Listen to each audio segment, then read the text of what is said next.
Hi viewers, இன்னைக்கு நம்ம lunch side dish சீரீஸில் பெரிய கத்திரிக்காய் மசியல் எப்படி பண்ணலாம் பார்த்துடலாம். இது ஒரு ட்ரெடிஷ்னல் ரெசிபி, கண்டிப்பாக ட்ரை பண்ணி பாருங்கள். ஒரு பேனில் 20 ml எண்ணெய் சேர்த்துக்கோங்க. கூடவே 2 பெரிய சைஸ் கத்திரிக்காய் எடுத்துக்கிட்டு அதையும் எண்ணெயில் சேர்த்துக்கோங்க. பெரிய கத்திரிக்காயில் தான் இந்த டிஷ் பண்ண முடியும். கத்திரிக்காய் எல்லா பக்கமும் வேகிறதுக்காக திருப்பி விட்டுட்டே இருக்கணும். ஒரு 10 நிமிஷம் போல் திருப்பி விட்டுட்டே வேக வச்சுக்கோங்க.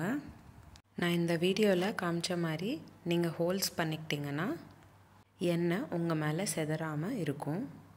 ஒரு 5 நிமிஷம் போல் வேகினக்கப்புறம் நீங்கள் மூடி போட்டு க்ளோஸ் பண்ணி வேக வச்சுக்கோங்க. வெந்த கத்திரிக்காவை ஒரு பிளேட்டில் ட்ரான்ஸ்ஃபர் பண்ணிக்கோங்க. கத்திரிக்காய் நல்லா ஆறுனக்கப்புறம் தோல் நீக்கி விடணும். எல்லா பக்கமும் தோலை நான் இந்த வீடியோவில் காமிக்கிற மாதிரி தோல் எடுத்துக்கலாம். தோல் தனியாக கத்திரிக்காயிலேருந்து பிரிஞ்சு வரலை அப்படின்னா கத்திரிக்காய் வேகலை அப்படின்றது அர்த்தம். அதனால் திருப்பியும் நீங்கள் பேனில் ஒரு 5 நிமிஷம் போல் வேக வச்சிங்கன்னா உங்களால் தனியாக தோலை நீக்க முடியும். இப்போது நம்ம உரித்து வச்சுருக்கிற கத்திரிக்காய் சதையை ஒரு பாத்திரத்தில் மாற்றிக்கிட்டு நல்லா மசிஞ்சுக்கணும். கத்திரிக்காயில் நிறைய நார் இருக்கும். அந்த நாரெல்லாம் இப்போ நம்ம கையால் நீக்கி விடணும். பாதிக்கும் மேலேயே நாருன்றது இருக்கும். அதனால் நல்ல நாரை நீக்கி விடணும். கத்திரிக்காய் மசியல் ரெடி ஆயிடுச்சு. இப்போது நம்ம மசியலை தாளிச்சுக்கணும்.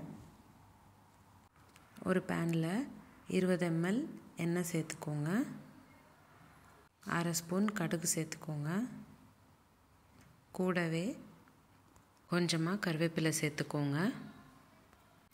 பொடிசாக கட் பண்ணி வச்சுருக்கிற 2 பெரிய வெங்காயமும் சேர்த்துக்கோங்க. ஒரு பச்சை மிளகா பொடிசாக கட் பண்ணதும் சேர்த்துக்கோங்க. 1/4 ஸ்பூன் மஞ்சத்தூள், 1/2 ஸ்பூன் சாம்பார் பொடி, 1/2 ஸ்பூன் உப்பு எல்லாத்தையும் சேர்த்துட்டு நல்லா கலந்து விட்டுக்கோங்க. ஒரு 2 நிமிஷம் போல் வதக்குனா போதும். 2 ஸ்பூன் அளவுக்கு புளி தண்ணி சேர்த்துக்கணும். அடுத்து கத்திரிக்காய் மசாலா சேர்த்துக்கோங்க. 2 நிமிஷம் போல் கலந்து விட்டுக்கோங்க.